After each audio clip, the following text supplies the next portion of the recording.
आकाश गंगाएं तो 10 अरब आकाश गंगाएं अब तक ढूंढी जाती है,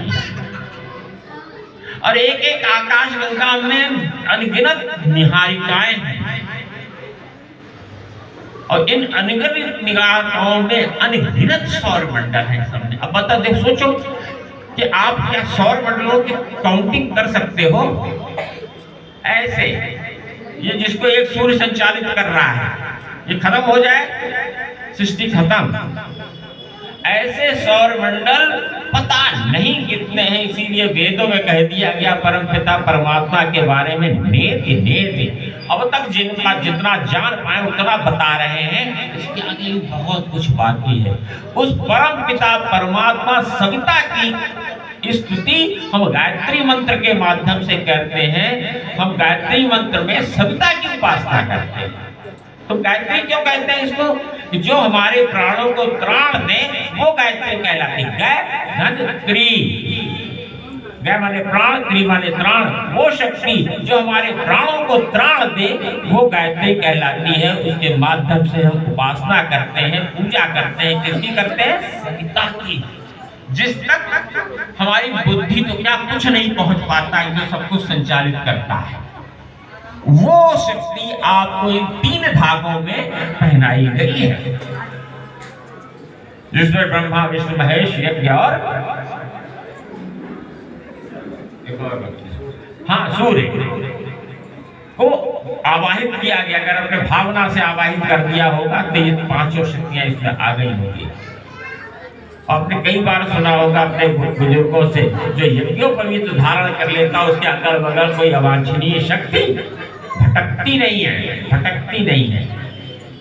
अगर इसका पोषण ठीक से किया जाए तो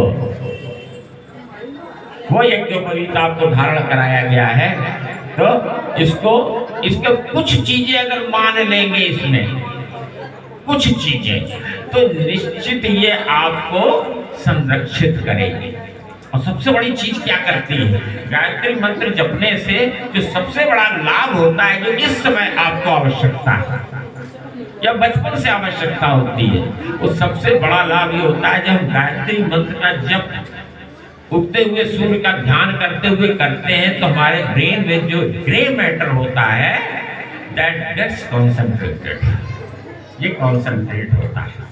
और जब ग्रे मैटर कॉन्सेंट्रेट होता है तो हमारी मेधाएं बढ़ जाती हैं, हमारी प्रतिभाएं बढ़ जाती हैं।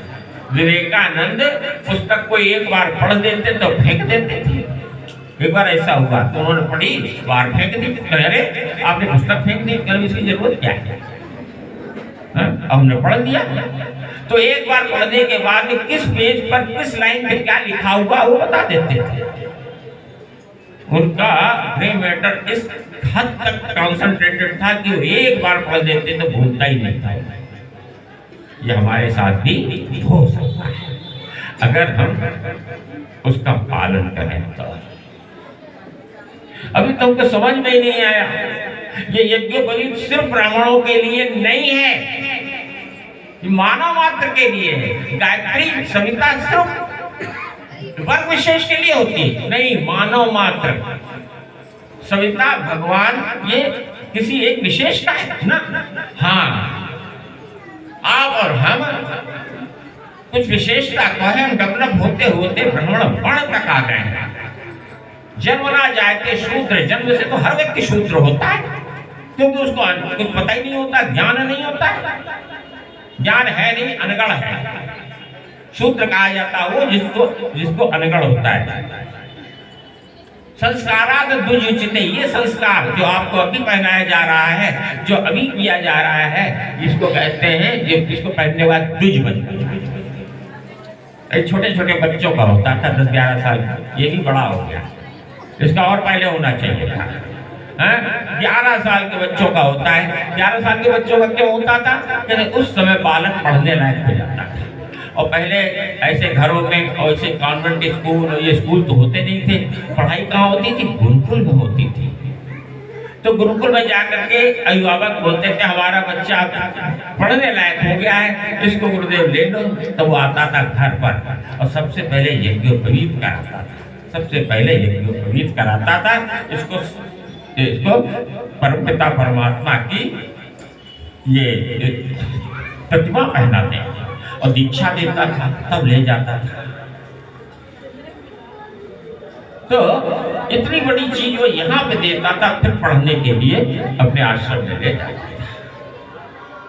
तब लोग इसको बहुत प्यार से रखते थे। आस्ते आस्ते कुछ ऐसा होता चला गया, हम 1000 1500 वर्ष तो गुलाम रहे। जब गुलाम रहे तो इसका ध्यान पिछड़ गया। अब हम फिर से बताने का प्रयास कर रहे हैं। हम में से कोई भी यहाँ जितने लोग बैठे हुए हैं, आपके यज्ञोपवीत कराने से में जो धन आएगा या आया है, उसमें हम लोग एक भी पैसा नहीं देते। हम तो सिर्फ यही बताने के लिए यहाँ बैठते हैं कि क्यों होता, इसीलिए